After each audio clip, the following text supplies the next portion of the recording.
Boleh jimat Lebih kurang dalam RM50 lah. boleh jimat macam tu. Okey. Kalau pergi balik dah 100. Rasa macam benda ni berbaloi ni kata ni kan.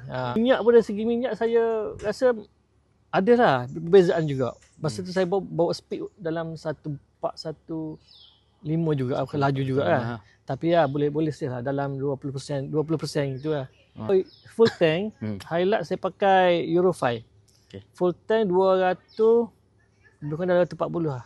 Alam ke Kota Baru, isi full tank 240 tadi 240. Tapi boleh jimat lebih kurang dalam RM50 lah. Boleh jimat macam tu.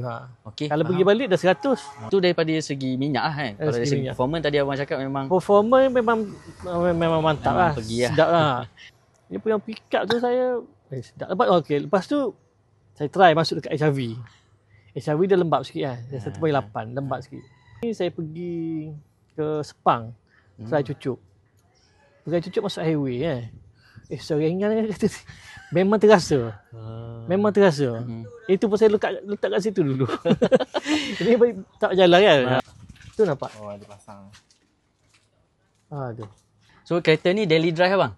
Yang ni daily. Daily drive lah. Daily drive. So memang letak kat dekat sini sini. Kalau Siapa pakai wife? Wife pakai ke abang pakai? Wife pakai. Wife pakai. Saya tanya wife pun tanya dia. Sebab dia yang bawa awak bawa kereta ni ada rasa ada beza tak? Saya tak cerita lagi pasal ni. Pada kata rasa laju dia kata laju. Dekat lah laju. Lepas tu saya cerita dengan dia. Awak tahu sebab apa? Dia kata ni benda ni saya pakai ni, yang saya beli hari tu saya kata ni lah benda ni. Lepas tu dia kata okey lah dia kata. So kalau macam ikut kan, yalah mula-mula abang macam nak try je kan. Nak try so, je. Apa yang membuatkan abang betul-betul teruja lah bila dah pakai ni? Abang teruja tak?